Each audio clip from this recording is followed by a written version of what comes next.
But this is a very personal issue for me. I grew up in Southwest Detroit around the same polluters and corporate polluters and industry that is plaguing the communities I represent and fight for now.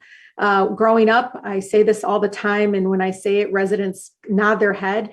I thought that smell was normal, to smell that hydrogen sulfide in my clothes. I thought that many trucks coming through the neighborhood, rattling the house, dodging them as I'm walking to school. I thought that was just normal. That was a way of life.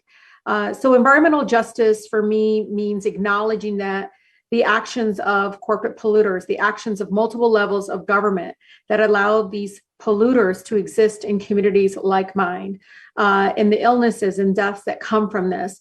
All of this are actions rooted in environmental racism. From that acknowledgement, environmental justice means working in an intentional way to repair those harms, holding polluters accountable, getting them out of frontline communities and putting those communities first when targeted resources are available, right? I continue to see us doing so much, but then frontline communities are never at the forefront of how we implement those dollars on the ground. So environmental justice means creating policies for the future that keeps communities of color, Indigenous communities, and low-income communities first in mind, and not an afterthought when it comes to our green future. Thank you so much for that leadership on the ground. And obviously that same challenge is being faced all across the country. I want to ask you, legislation to tackle climate change has faced a particularly difficult uphill battle in this Congress. And I want to get a sense from you of what actions you think the Biden administration should consider taking unilaterally with using executive authority. I am so glad that we actually have an alternative way, and it's very clear. Our friends at the Center for Biological Diversity have a great list, for all those listening, a great list of executive actions the president could take today to actually deliver on the promise to be a climate president. The White House and the president need to step up. They need to be bold and courageous. They have failed our communities by passing the bipartisan, infrastructure bill that gutted NEPA and subsidizing fossil fuel industry without the climate investments and mitigations that are in Build Back Better. They both belong together and they should have stayed together. Some of the executive actions include one that is one of my favorites, is stop approvals of all new fossil fuel infrastructure projects. President Biden can direct all federal agencies to use their authority right now under existing laws that the National Environmental Policy Act and Clean Water Act to reject the federal permit applications for all fossil fuel infrastructure projects. This is an emergency situation, a crisis in our country right now. He should pull the presidential permit for Line 5 oil pipeline in the Great Lakes like he did for Keystone XL. So it's important, again, that people are educated to understand this is very, very, very much an option on the table. The other really important option that President Biden has is banning federal fossil fuel leasing and drilling, regardless of oil industry and red state lawsuits challenging the administration's moratorium on leasing. President Biden can halt all federal fossil fuel leasing and permitting on public lands and waters as promised during his presidential campaign.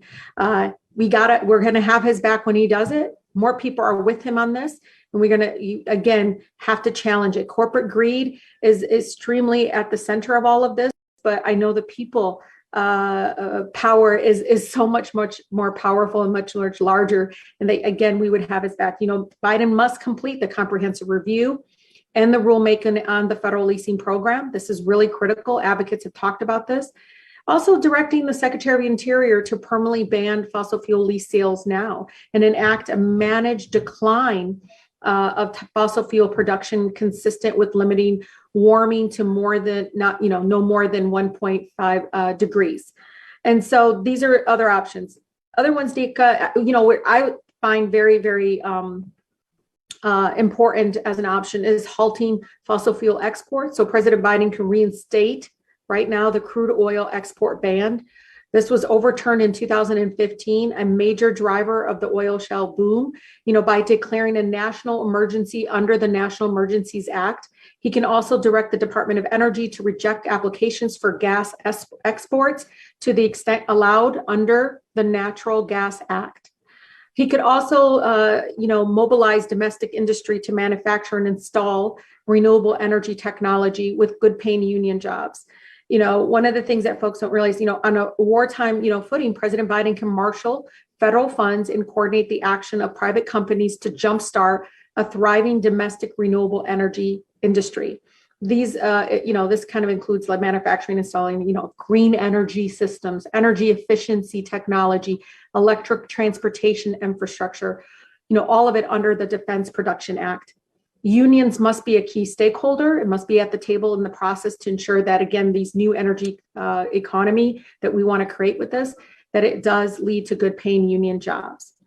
It is also, and this is one of the last kind of options he has on the table, is to truly focus, and this is something that's important to my community, build a resilient, distributed renewable energy systems in frontline communities most affected by dirty and unjust energy complex.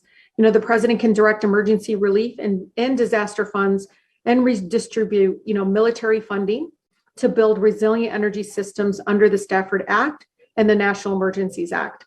The construction of these systems, including community and rooftop solar, storage, microgrids, must be prioritized in frontline communities that have been negatively impacted and overwhelmingly impacted and harmed by the racist fossil fuel system and climate disasters. So these are options that are on the table by our president.